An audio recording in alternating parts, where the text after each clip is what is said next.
পুরো মার্জারের ব্যাপারটা হচ্ছে ভলান্টারি ব্যাপার। আর মার্জারের অর্থ এই না যে সবসময় একটা ব্যাংক টার্ন অ্যারাউন্ড করার জন্য মার্জার করতে হয়। একটা ভালো ব্যাংক আর একটা ভালো ব্যাংকের সাথে মার্জিং করতে পারে, এটা যার যার ব্যবসায়িক অবজেক্টিভ, তাই না? আমি আমার মার্কেট শেয়ার বাড়াতে চাই, তাই না? আমি বড় ব্যাংক বানাতে চাই, তখন definitely I can go for merger, তাই না? তো সুতরাং মার্জারের অর্থ এই না যে সবসময় একটা একটা একটা দুর্দশাগ্রস্ত ব্যাংকে আপনার টার্ন অ্যারাউন্ড করার জন্য আপনি মার্জার করেন। আর মার্জার করার জন্য এখন যদি সবই দুর্দশাগ্রস্ত ব্যাংক আপনি যদি একসাথে মার্জার করতে চান, তাহলে এটা কীভাবে আপনি টার্ন অ্যারাউন্ড করাবেন?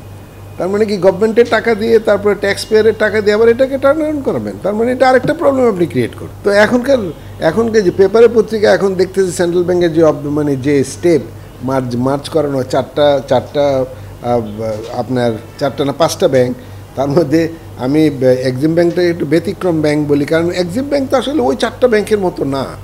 ওই 4টা ব্যাংক তো এসালাম সাহেব ওই 4টা ব্যাংকে একেবারে শেষ করে রাখছে। তো ওই 4টা ব্যাংকের সাথে তো এক্সিম ব্যাংক যায় না। এক্সিম ব্যাংকের হ্যাঁ, এক্সিম ব্যাংকেরও এনপিএল অনেক হাই, অত এনপিএল হলে পৃথিবীর কোনো দেশেই ওই ব্যাংকে টলারেট করবে না, ব্যাংকটা সবাই দিবে, তাই না?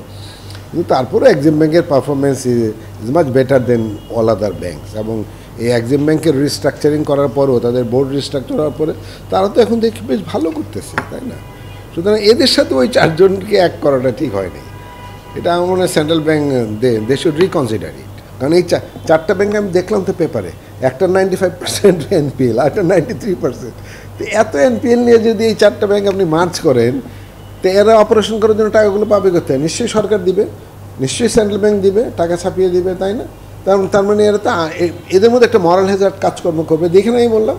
এবং এরা আর নিজেরা মানে মানে মাথা উঁচু করে দাঁড়াতে পারবে না, এরা সবসময় ডিপেন্ডেন্টই থাকবে। এবং সরকার যদি এতই খায়েশ হয় এই সমস্ত ব্যাংকগুলো আগে নিজের ব্যাংকগুলোকে ঠিক করুক না।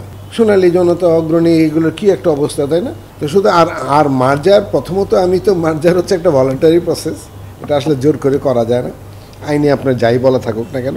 আর সেকেন্ডলি হচ্ছে তাদেরকে নিজের পায়ে দাঁড়াতে দেন। কেন সরকারি আপনার হেল্প দিয়ে তাদেরকে দাঁড় করুন? তারা তো আরেকটা বার্ডেন ক্রিয়েট হবে সরকারের জন্য। না, লিকুইডিটি বলতে মানে গভর্নমেন্ট তাকে লেন্ডিং করবে, এটা তো সেন্ট্রাল ব্যাংক তার টাকা থেকে, এটা গভর্নমেন্টের নামে সেন্ট্রাল ব্যাংক টাকাটা ক্রিয়েট করে গভর্নমেন্টের নামে লেন্ডিং দেখে তাদেরকে লেন্ডিং করবে, তাই না? এর ফলে হবে কি, ওই মানে ব্যাংকগুলো ধার নেবে মানে সরকার থেকে, এটা তো ধারের নামেই হয়তো বা দিবে, এবং সেখানে রেট অফ ইন্টারেস্ট হয়তো বা কম থাকবে, ব্যাংক রেটে দিবে বা অথবা রিপো রেটে দিবে। কিন্তু কথা হলো যে এই ব্যাংকগুলোকে আপনি ধার দিয়ে কয়দিন আপনি ওদেরকে মানে বাঁচায় রাখবেন?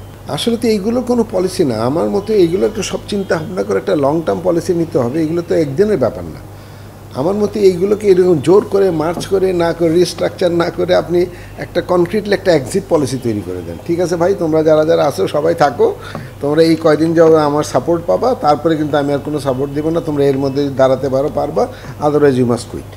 এক্সিট পলিসিটা নেই বাংলাদেশে। যখন নাকি ব্যাঙ্কগুলোকে লাইসেন্স দেওয়া হয়, তখনই আমরা বলছিলাম যে লাইসেন্সে আপনি আরও 100টা দেন, তাতে কোনো অসুবিধা নেই, কিন্তু সাথে সাথে এক্সিট পলিসি একটা করে দেন যে আপনাকে লাইসেন্স দিলাম, তাই না? না, you must survive on yourself. তুমি যদি সার্ভাইভ না করো, ইউ মাস্ট কুইট।